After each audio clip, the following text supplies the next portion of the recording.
So I'll be talking about transactional sex dynamics in rural Tanzania. And that the following is the outline of the presentation. I'll discuss about the aims of the presentation, then give a brief description of the two studies, then a summary of the results based on actually the two studies, then some conclusions, and maybe just open up the discussions based on those findings on potential structural interventions to address the practice of transactional sex. So this presentation is based on two studies as I've mentioned, and the first study was conducted in rural young people. The aim for that study was to understand why transactional sex happens, why young women transact sex, and how they negotiate these transactions. And for the second paper, it was conducted with both parents and young people, and it was mainly to explore unmarried young people's motivations for and beliefs about transactional sex in rural Tanzania. And for the second analysis, it mainly took a gender perspective of looking at things. This is just one of the papers for study one, just in case someone would like to look it up. And that is another paper published in Archives of Sexual Behavior. So the two papers actually that I'm drawing on when giving the talk. Both studies were conducted in rural Mwanza in Tanzania here. They were conducted amongst the Sukuma ethnic group. Participants were mainly Christians, and the main economic activity was subsistence farming. Study one was part of a large qualitative study which complemented a randomized control trial, the NIMR kwa vijana, adolescent sexual and reproductive health program. And it mainly took an ethnographic research approach. And the main fieldwork was done between 1999 and 2002.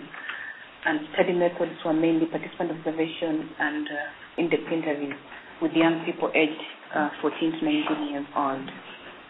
In the second study, it was also qualitative and conducted in 2007.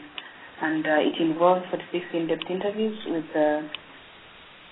women and men, young and adults as well, and 17 focus discussions, both with women and men, different ages. So I'll start off by presenting results from paper one. In that one, several issues came up. Some of the main motivations that these young people mentioned engaged in transactional sex were for material gain, that's for the young women, and for the young men it was mainly to satisfy their sexual desires and for reasons around masculine esteem. The materials that were exchanged were agreed when sex was negotiated. They actually mainly small items such as sugarcane, peanuts, soap, bathing or washing soap, body jelly, underwear, and underskirt. And in situations where money was given, it ranged between Tanzanian shillings 200 to 1,500. So as you can see, it's actually really little money that was transacted there. And the type of gift and amount of money was shaped by issues such as the length of time the couple had been together, partners' respective intentions of the relationship, the girl or woman's age. So if she was much older, she negotiated a different rate compared to a really young one.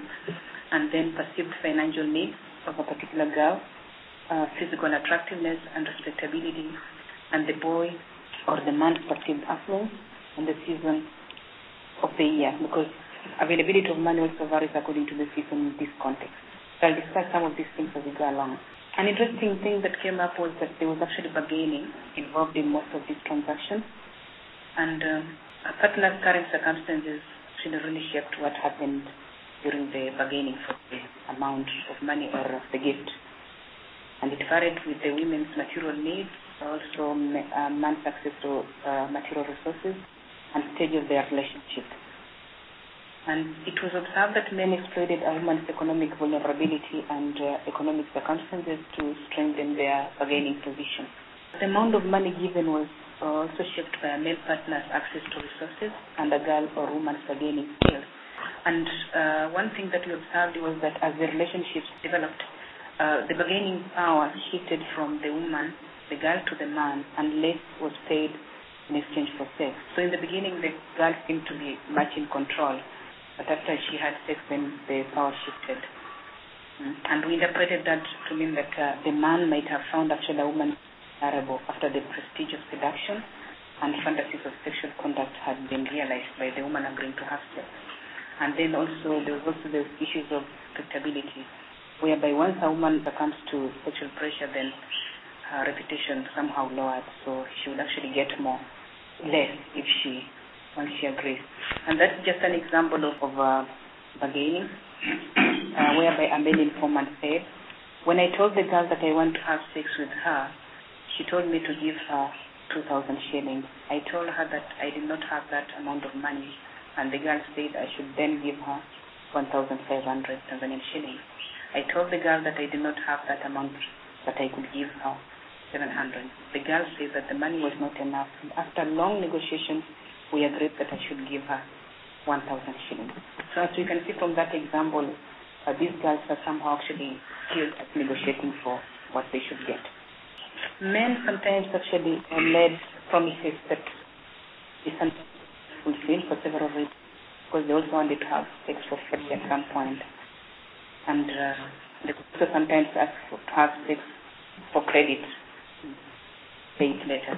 So some of them actually paid for what they had promised, but some did not. What we also observed was that large payments were needed to actually seduce a girl for the first time. And after that first encounter, then it became a little bit difficult for most of the men to maintain those high gifts or expectations from the girl. And in such situations, young women ended relationships and looked for men who could provide for more.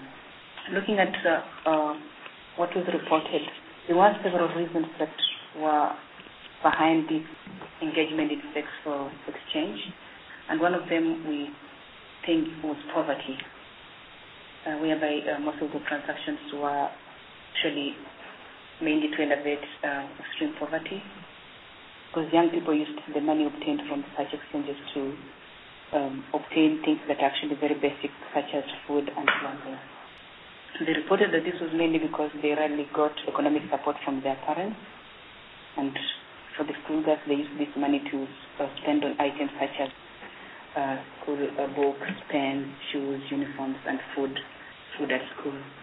And that's just an example of a young woman being really forced to have sex in exchange for money because of her economic circumstances. And the girl said in an interview, a teacher may perhaps find you without shoes, you are beaten. Perhaps your blouse is finished, that it's torn, and you have put on a home dress, you are also beaten. Just like that. Perhaps you don't have exercise books, you are also beaten. Therefore, I decided to do it, just to have sex. Then she was asked, did he give you money? He gives me money. Was he giving you every day or most of the time? And the girl said, the man was giving him money most of the time. So as you can see, that is very compelling reason to have sex, because of the pressures at school and the needs of the girl. Another reason for why these young women engaged in sex was mainly to obtain items that some of them were not really basic, but they thought were necessary for them. On the part of young men, they thought that actually some of these women were just lust, they just had lust. They call it tamar for commodities. They wanted things that they could not easily afford. So men had that impression on their part. On the part of young women, they exchanged sex just to get hygiene items and also beauty products such as perfumes or nicely scented soaps. And women were actually very tactical in choosing their partners, and they selected those they thought would provide for their financial needs. For example, those who had some sort of income or were very much on demand, and those who did not really have anything or much money to provide. And that is another example of selection of partners. The male respondent said, because it's known that a certain boy has something which gives him some income, the girl will definitely do so just to have sex. If you had earlier approached her, she then agrees so that she may get that money easily. Because she will know that this boy has money, and she will be sure of getting that to fulfill her needs. Oh, yes. Therefore, she'll choose you and not someone else, as she knows that such a person does not have anything else. If she does actually choose men who have something, that's just an example, who have some money. Another reason was mainly out of peer pressure, and this was mainly on the side of young women, where women really wanted to have something that other women also valued, And there was actually pressure to gain as much as possible from a particular sexual encounter, because at school or in other places where girls met, they could actually talk about what they had got from partners.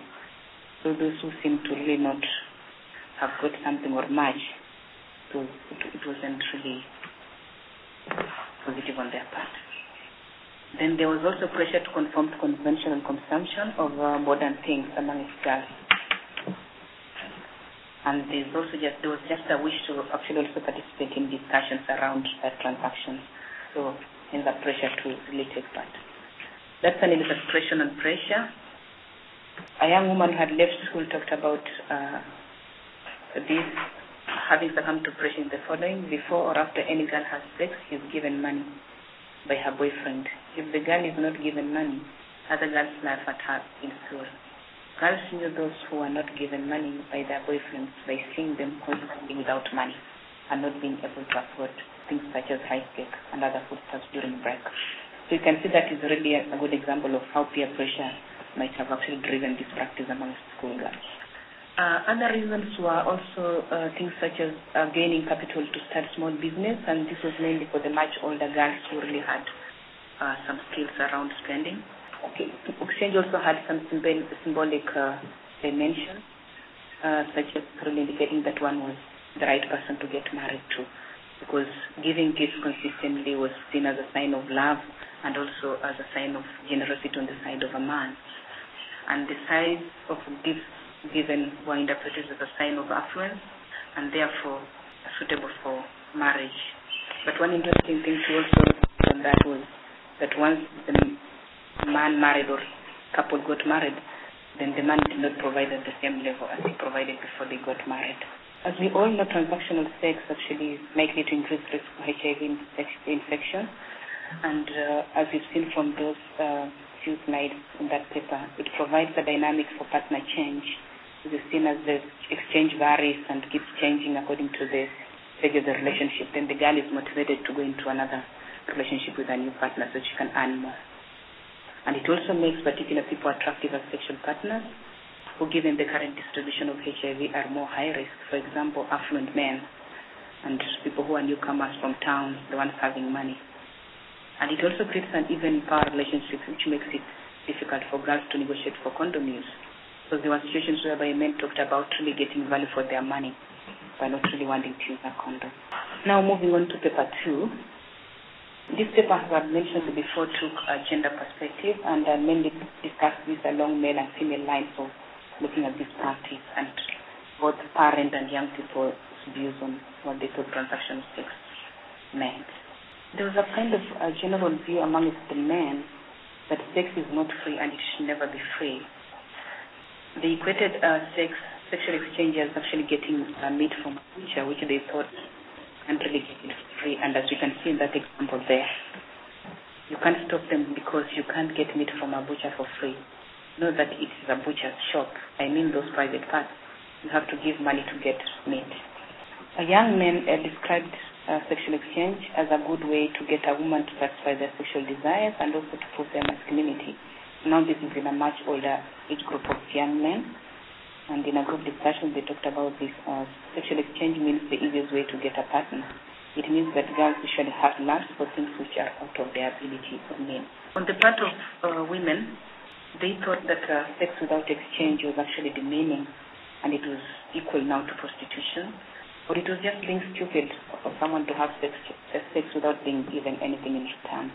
In a focus group discussion with primary school girls, when they were asked, what are people's reactions to a girl who has sex without being given anything?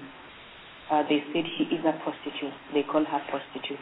So as you can see from that example, to them the understanding of a prostitute is someone who just has sex for free, not someone who gets something, or someone who values themselves and gets something out of in return for sex. And when asked, do some people have sex without being given anything? An out-of-school young woman said they are not there. Maybe those who are just cheated are the ones who have sex for free. So you can see the practice actually really very much entrenched in these communities. It was also interesting to observe that mothers' views on sex without exchange were actually similar to young women. And they also felt strongly that women or young women or whatever their daughters have to be given something in return. And that's just an example from a focus group discussion with mothers, where they said, if you have sex with him, that's without exchange, he can go and tell others that that girl is free of charge. You just have sex with her. You don't even have to ask her. She's like a sheep. You just go and take her and she follows you without asking for anything. That's money. So you can see sex without exchange, that's actually more stigmatizing than having something in return. Men interpreted women's demand for money or gifts before sex as a sign of their power. And they talked about this by saying that a woman can take money or exchange but still to engage in sex. So to them, that choice was actually a sign that women are now actually really exercising their power. And women are even now having power to choose partners because they're moving from one man to the other. They look for high exchange. To them, that is actually a sign that women are now exercising their power of choice. And women were powerful at the beginning of a relationship. Then this power actually shifted to men. So men are well aware of those. And young women perceive themselves as clever and like it was created as women when they were talking about different things on this topic of exchange. They talked about exploiting their sexuality and perceiving their female body as a useful shop whereby they could use it to get whatever items that they had. So you can see actually women are also really proud of their female body and really making profit out of it. The young women perceived men as being cheated for paying for goods that they could not take away. It's a really interesting way of women looking at the whole exchange and thinking that it's men who are stupid for paying for this exchange. And that's just an example from focusing discussion with out-of-school women. He can buy for you a dress worth 2,000 shillings. Comes and you both enjoy. He leaves you with your thing. And in addition, you get a profit out of it, and then you go and sell it to someone else to have sex in exchange. So that's just an example of an illustration of the feelings of women about this practice. On the part of women feeling that they're gifted, others say those are shops, the female private parts. You go to sleep with a man, he must give you money. You can even bargain in advance. So isn't that a shop? And then on empowerment, women talked about this by saying, us women are so developed, we are empowered. I mean, he gives you money, and then he leaves you with your thing, and yet you both get the pleasure. To me, I see them as cheated. I think men just get a loss. Yeah, generally women believe that sex without transaction was not mutual, because women give while men take. And that's just an example from one of the mothers. You cannot have sex with a man without a gift. Why should you give him and he does not give you? He must also give you something. And something that is interesting to highlight was the level of awareness of risk amongst these women. They were aware of the risk that would come as a result of the exploitation of the female body. And they talked about this risk as unintended pregnancy, getting sexually transmitted diseases, and HIV infection. But their outlook to these consequences was mainly fatalistic, whereby they talked about their occurrence as just bad luck, or maybe something that was outside their control, and that God was the one who planned and decided who should get what. And that's just an example about this awareness. But are women happy that they benefit? One participant said, yes, but now when you happen to become pregnant and then the man leaves you, that's where the loss is. The losses are maybe when you get sexually transmitted diseases or when you get our big disease, AIDS. That's when it becomes difficult. Apart from that, it's very beneficial. That's when you say, God, I'm so grateful to be a woman.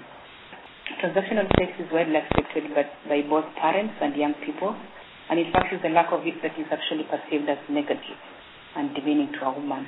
And it's also equated to lack of attractive power if you're not getting anything in return. There believes that transactional sex cannot and should not be changed. And this belief mainly came from men, interestingly.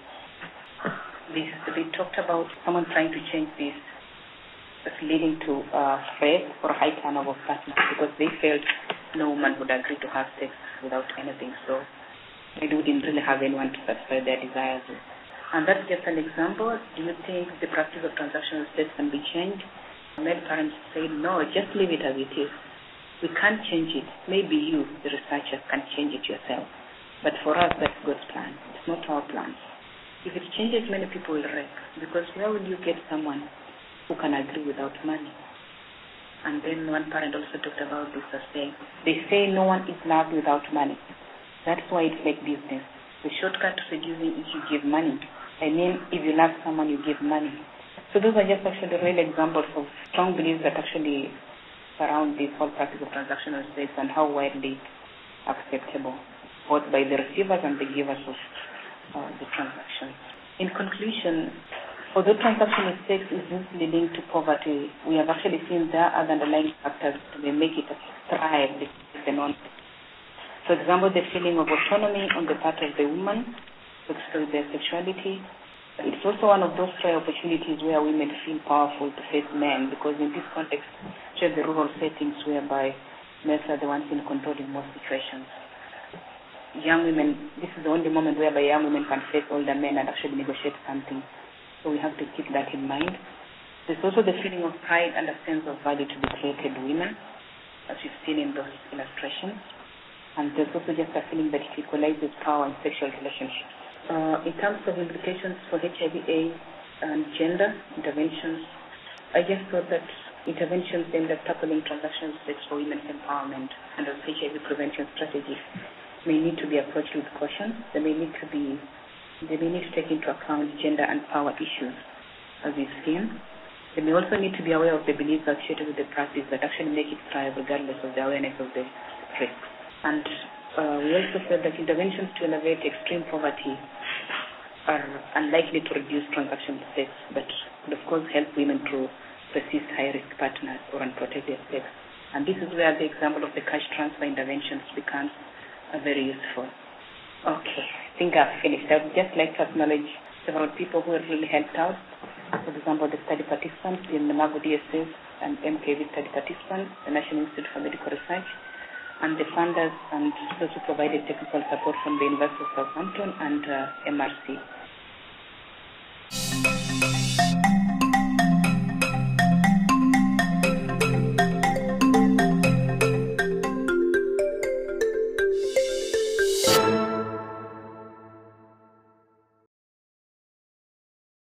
Okay, so I hope you can still hear me, Joyce. Basically, I was just saying thank you for that, and clearly the implications of your study seem to challenge the assumption that it's poverty driving transactional sex, which seems to be the narrative behind a lot of the intervention strategies for things like cash transfers.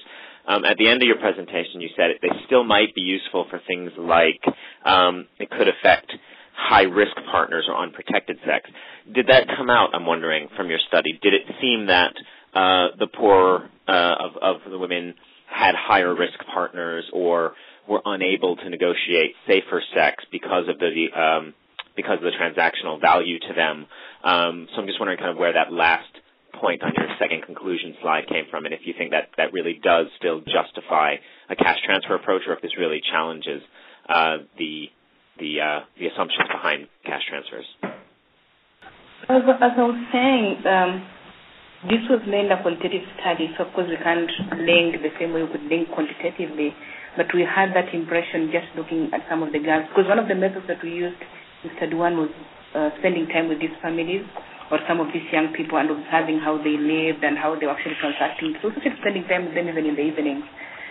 So just also taking the example that I took from one of the in-depth interviews from that school girl, she was definitely, she really came from a household that was really struggling.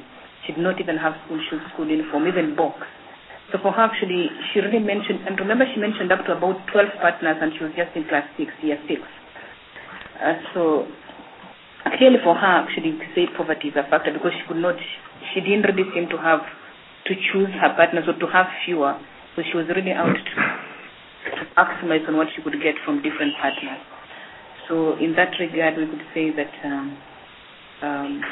maybe an intervention like the cash transfer would actually help her reduce the number of partners, because then she could really, not just accept anyone who asks and gives her some money, but she could now be a little bit more careful. So there was some indication towards that direction, especially the really poor ones, or the ones who had children, not really poor ones, but the ones who had children but were not married, because they seemed to struggle a lot to take care of the child and themselves as well. And those ones are also known to actually they were reputed to have sex with almost anyone because they really needed to get some money to support themselves and the child. Yeah, so in such situations, yes, it could work, the cash transfers. I guess that's a quick follow-up, Joyce, which is just, are there any kind of quantitative data that might help us know if that, if that's really a trend that we see? I know DHS data has a very rough wealth ranking and a 1 or 2 questions about number of partners. It's not great, but perhaps from all the other studies being done in the area, if there is any quantitative data to also contribute to that, showing that the poorest tend to have more transactional relationships, then it would seem to validate that and really give a good way forward. Or is it something that we really just don't have a good enough data to draw conclusions from? Maybe just to respond to that, I haven't come across actually quantitative studies from this context that are actually linking that pattern that I'm talking about.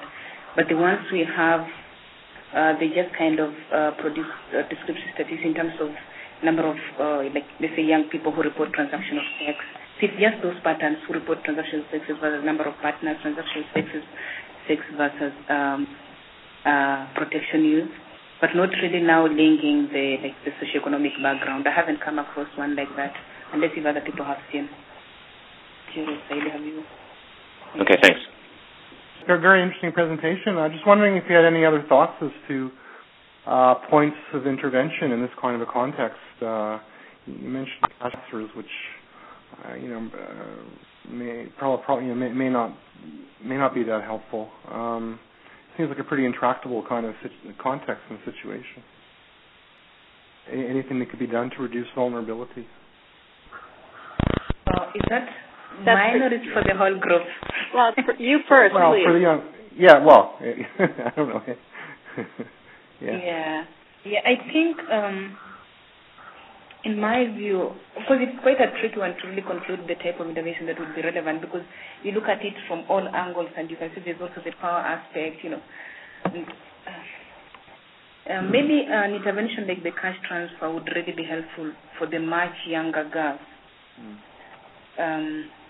But for the slightly older ones, I think it would be a little bit difficult, because for the much younger girls, then they would not, because they don't get that much money from their partners. It's usually very little money, depending on their ages and what they can negotiate. Because for the school girls, primary school, they haven't developed good negotiation skills and they get very little. So for the cash transfers, we could say they could actually really help those ones before maybe they become sexually active or they have lots of partners. But for the much older ones, I don't know how that would work for that group. Maybe we just need to be talking about an intervention whereby focus is mainly on building their gender and negotiation skills, because as you can see, they're very good at negotiating exchange and very confident in the beginning. So we could maybe work on such skills and maybe just discuss with them how best they could use those negotiation skills for their protection. Then maybe that could also be a good intervention in this context, because then it wouldn't be touching on the powers, but it would be making them realize that actually they have a power that they could use to negotiate for protection. Yes, I have to say. Yeah, and this is Jerry here. Just to add, I think for what Joyce has just presented in our other experiences, of course, it's a complex issue, and to me, I think one needs to think of having sort of several interventions, probably targeting some of these aspects that have been highlighted here: gender issues, gender power, socioeconomic assumptions, and so on.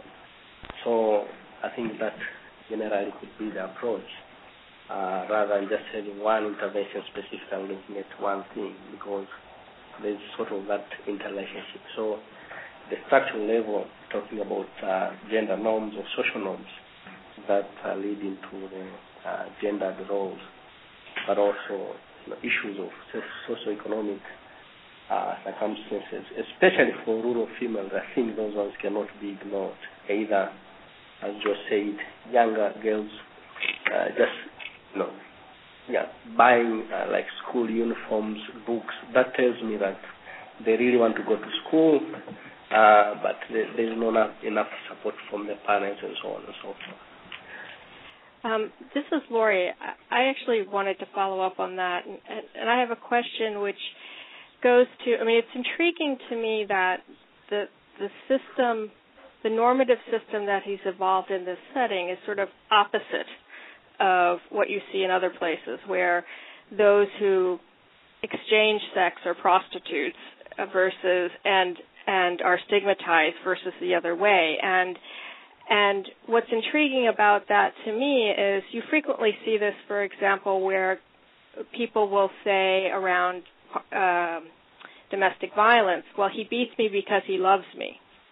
And if you work with those people over time and through a sort of reflective process, that is actually a protective mechanism that has evolved to try to make sense of something that they can't really change, and therefore, to try to make it into to make a negative into a positive. And I'm wondering whether you feel as if this system, which everyone colludes in or is part of, is a function of the fact that they can't envision, that it's a way of making sense of a situation that they don't feel like they can control? Or do you feel that it actually is a way of giving power and young girls sort of, in effect, using their sexuality in a powerful way? Do you understand? I'm not being very clear, but I'm wondering, to what extent there would be the possibility to unpack this. Perhaps if you had a cash transfer program that would give girls some money to purchase these items that they want to get.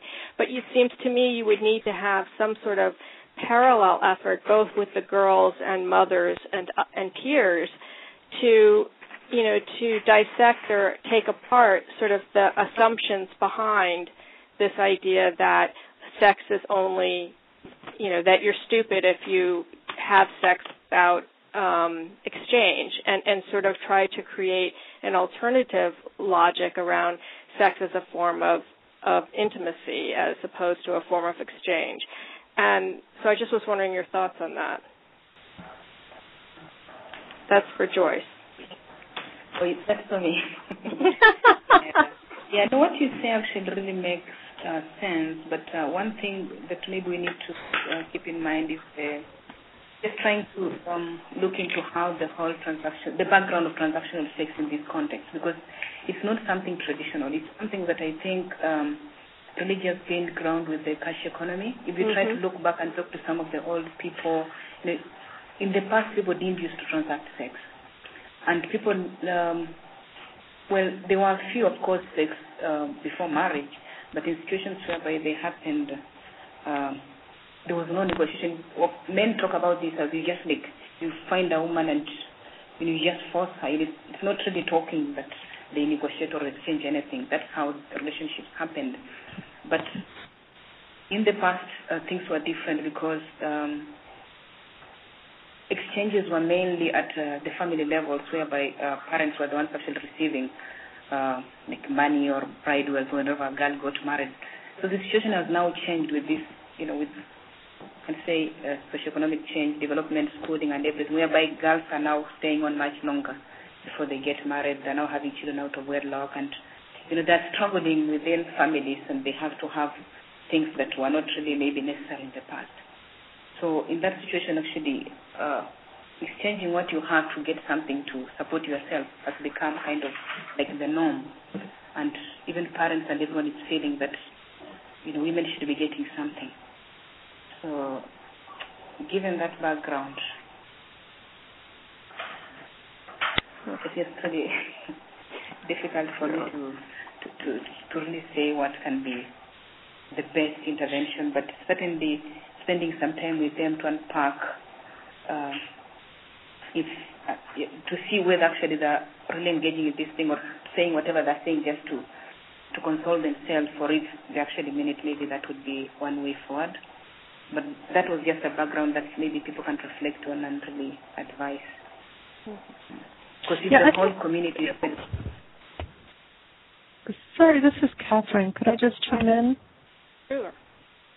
I think it's a really important point, Joyce, because, I think it's really important for us to we need to situate all these phenomena against some kind of backdrop that helps us understand the process of change over time. And I think the point you make about the economic system really changing and what does that imply for how people conduct their socio-sexual lives is really important. And I think those are, inside there are a lot of the structural issues that would be useful for us as a group to start unpacking a little bit. And, how do we